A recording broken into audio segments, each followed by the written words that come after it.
ایک بہت پیاری بات کہی جا رہی ہے کہ یہ جو لڑکیاں ہوتی نا عورتیں، ان کی دو فطری حقیقتیں ہیں، دو حقیقتیں کیا؟ أَوَمَنْ يُنَشَّأُ فِي الْحِلْيَةِ وَهُوَ فِي الْخِصَامِ غَيْرُ مُبِينٍ، ایک تو ان کی پرورش ہی زیورات میں ہوتی ہے، ایک فطری کمزوری ہے، اور ایک ہے جب وہ بحث کرتی ہیں تو استدلال ان کا بڑا کمزور ہوتا ہے۔ یہ بتائیے، واضح کرتا ہوں اس کو۔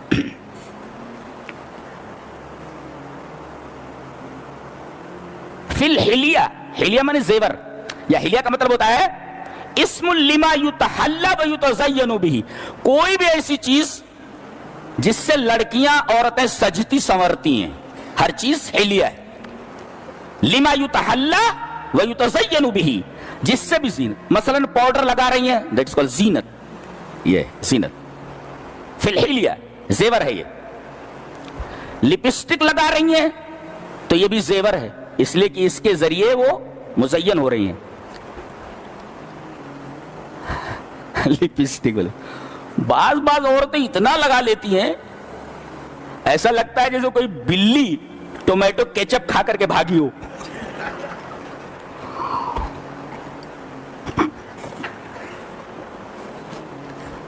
جی، تو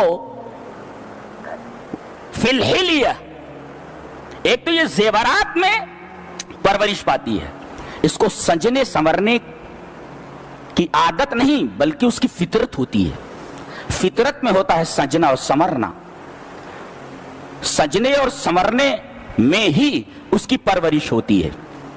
یونشو ینشو تتربا، اس کے اندر اس کی پرورش ہوتی ہے، سجنا سنورنا اس کی فطرت ہے۔ اور ایک بات بولوں، یہ اوپر سے مزید خوبصورت بننا کیوں ہوتا ہے؟ کوئی کمی ہے نا، اس کمی کو میک اپ سے پورا کیا جاتا ہے، میک اپ اس کمی کو جو رہ گئی ہے پورا کیا جاتا ہے، یہ کمی ہے۔ اور جب بات کرتی ہے بعض عورتیں بات کرتی ہے، دلیل نہیں پاتی تو گالیوں پہ آ جاتے ہیں، اسی گالیاں بکتی ہیں، کان سے دھواں نکلنے لگتا ہے۔ جی، مردوں کی گالیاں بکتی ہوں اس لیے کہ ان کے پاس دلیل نہیں ہوتی، اور ماڈرن دور میں گالیاں تمام دلائل کے خاتمے کا اعلان۔ گالیوں پہ کوئی اتارا، اس کا مطلب اس کے پاس دلیل نہیں ہے، وہی کہا گیا وہ فی الخصام غیر مبین، بحث و مباحثے میں یہ سامنے والے کی دلیل کو رد نہیں کر پاتی اور نہ اپنی بات کو مکمل طور پر پیش کر پاتی ہے۔ مفسرین نے لکھا ہے یہ قاعدہ اکثری ہے، کلی نہیں ہے۔ بعض عورتیں ایسی ہوتی ہیں جو عقل میں بھی اور بولنے بھی سلیقہ گفتاری میں بھی مردوں سے کہیں بہتر ہوتی ہیں اور بڑھ کر کے ہوتی ہیں، گویا یہ قاعدہ اکثری ہے۔ بعض عورتیں میک اپ نہیں کرتی، بغیر میک اپ ہی کے وہ بہت خوبصورت دکھائی دیتی ہیں، جی، تو یہ قاعدہ اکثری ہے، کلی نہیں۔ اللہ نے فرمایا کہ تم کہتے ہو کہ فرشتے اللہ کی بیٹیاں ہیں، یعنی اللہ کے لیے بیٹیاں، تمہارے لیے بیٹے، واہ بھائی کمال ہے۔ بولے یہ کہتے تھے کہ فرشتے اللہ کی بیٹیاں ہیں، بیٹے نہیں بولتے تھے، بیٹیاں ہیں، اس لیے کہ بیٹیوں کو پسند نہیں کرتے تھے۔ تو اللہ فرما رہے جس چیز کو تم نہیں پسند کر کے ان کو اس چیز کو ہماری طرف منسوب کرتے ہو، اور جس چیز کو تم پسند کرتے ہو اسے اپنی طرف منسوب کرتے ہو، یہ عجیب بات ہے۔ اچھا، تم بیٹیوں کو اگر ملائکہ کو بیٹیاں مان رہے ہو کہ وہ اللہ کی بیٹیاں ہیں، تو پوجا کیوں نہیں کرتے، اسے زندہ درگور کیوں کر دیتے ہو؟ یعنی تمہارا عجیب و غریب مزاج ہے۔ ایک تو کہتے ہو کہ اللہ کی بیٹیاں ہیں، تو اللہ کی بیٹیوں کو زندہ درگور کیا جاتا ہے کہ تم بیٹیوں کو زندہ درگور کر دیتے ہو اور کہتے ہو ملائکہ اللہ کی بیٹیاں ہیں، یہ عجیب تضاد ہے۔ جی، تو بعض لوگوں نے کہا ہے کہ عورتوں کے اندر یہ دونوں چیزیں اچھی چیزیں ہیں، اور بعض لوگوں نے یہ کہا کہ یہ دونوں چیزیں اس کے نقص پر دلیل ہے، کمی ہے۔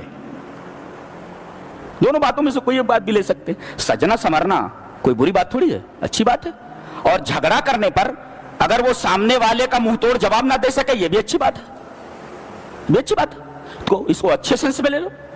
اور جن لوگوں نے یہ کہا ہے کہ سجنا سنورنا یہ نقص کی دلیل ہے، اس لیے کہ کوئی کمی ہے جس کو وہ پورا کر رہی ہے نا، تو یہ نقص ہے یہ. اور اگر کسی آدمی کی دلیل کا جواب نہ دے سکے یہ بھی نقص ہے، کسی کی دلیل کو توڑ نہ سکے اور اپنی بات کو خوش اسلوبی سے رکھ نہ سکے یہ بھی ایک طریقے کا نقص ہے. لیکن میں یہ سمجھتا ہوں کہ یہاں پر عورتوں کی تعریف کی گئی ہے، ان کی تنقیص نہیں، اس لیے کہ سجنا سنورنا یہ بہت خوبصورتی کی بات ہے، بہت اچھی بات ہے. اور اسی طریقے سے سامنے والے کو منہ توڑ جواب دینا نہیں دے پاتی ہیں، یہ بھی ایک اچھی بات ہے، تو اسے اچھے سلسلے میں لو. امَوَيْنَ الشَّوْ فِي الْحِلْيَةِ وَهُوَ فِي الْخِصَامِ غَيْرُ مُبِينٍ